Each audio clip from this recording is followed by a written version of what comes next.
बिस्मिल्लाहिर्रहमानिर्रहीम।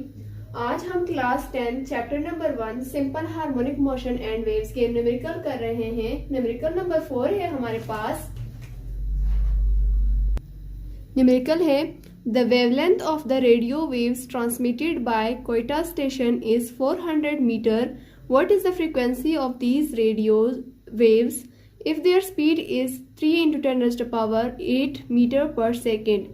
इसमें हमें बताया गया है कि जो कोयटा स्टेशन के रेडियो वेव्स है वो ट्रांसमिट होती है, मतलब उसकी वेवलेंथ बताई गई है कि वेवलेंथ कोयटा स्टेशन की जो है वो 400 मीटर है। दूसरी चीज़ हम लोगों ने फ्रीक्वेंसी फाइंड आउट करना है, और ये जो रेडियो वेव्स है इसकी स्पीड जो है ना वो 3 × 10⁸ मीटर पर सेकेंड है।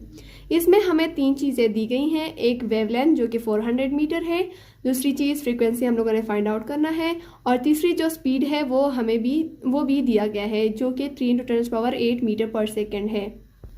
जब हम न्यूमेरिकल पढ़ते हैं तो उसका डेटा सबसे पहले हम लोग कलेक्ट करते हैं कि हमें उसमें दिया क्या क्या गया है और हम लोगों ने कैलकुलेट क्या करना है। वेवलेंथ हमें दिया गया था जिसको हम लोग लैम्डा से डिनोट करते हैं। वेवलेंथ हमें 400 मीटर दिया गया। स्पीड जिसको हम लोग स्मॉल v से डिनोट करते हैं वो हमारे पास है 3 × 10⁸ मीटर पर सेकेंड। दूसरी चीज जो हम लोगों ने फाइंड आउट करना है, कैलकुलेट करना है, वो फ्रीक्वेंसी है जिसको हम लोग स्मॉल f से डिनोट करते हैं। इसको हम लोगों ने कैलकुलेट करना है। तो इसके लिए हमारे पास फार्मूला आएगा, वो है v = f लैम्डा। अब सोल्यूशन हमारे पास आ जाता है कि हम लोग फ्रीक्वेंसी फाइंड आउट करें ना, तो सबसे पहले फ्रीक्वेंसी का जो f है वो इस साइड पे आ जाएगा। सबसे पहले आप लोगों ने ये दिमाग में रखना है कि जो चीज हम लोग कैलकुलेट करते हैं ना उसको हम लोग = के इस साइड लिखते हैं। तो f उस साइड पे है तो सबसे पहले हम लोग इसको इस साइड पे लेकर लाएंगे ताकि इसको हम लोग आसानी से कैलकुलेट करें। तो f इस साइड पे आ जाएगा, v की जगह पे f इस साइड पे आ जाएगा, और ये जो v है वो f की जगह चला जाएगा, और ये लैम्डा नीचे आ जाएगा। सही, v/λ इस तरह बन जाएगा। तो हमारे पास f = v लैम्डा आ गया। तो हम यहाँ पर अब v और लैम्डा की वैल्यूज पुट करेंगे। f उसी तरह आ जाएगा। v का जो हमें वैल्यू दी गई थी न्यूमेरिकल में वो 3 × 10⁸ थी, और लैम्डा की जो वैल्यू थी वो 400 थी। अब हम लोग इन दोनों को आपस में डिवाइड करेंगे कैलकुलेटर के जरिए।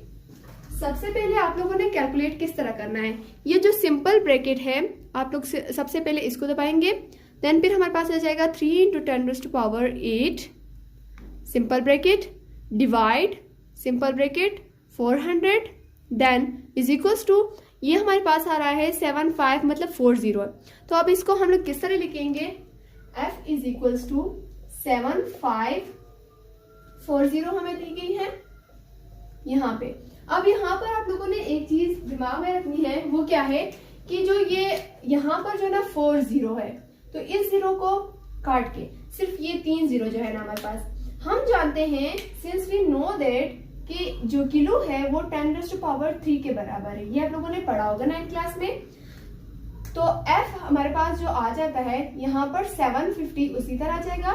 जो ये 3 0 है हमें पता है कि जो 10⁻³ है वो किलो के बराबर है, तो यहाँ पे हम सिंपली किलो लिख देंगे इस 3 0 की जगह। देन हर्ट्ज जो ना फ्रीक्वेंसी का ऐसा यूनिट है तो हम लोग ये लिख देते हैं। ये हमारे पास आंसर आ गया फ्रीक्वेंसी का। सो आज हमारा जो न्यूमेरिकल नंबर 4 है वो कंप्लीट हो गया। होप सो कि आप लोगों को समझ आ गया होगा। देन फिर हम लोग और न्यूमेरिकल्स करेंगे और वीडियोस में।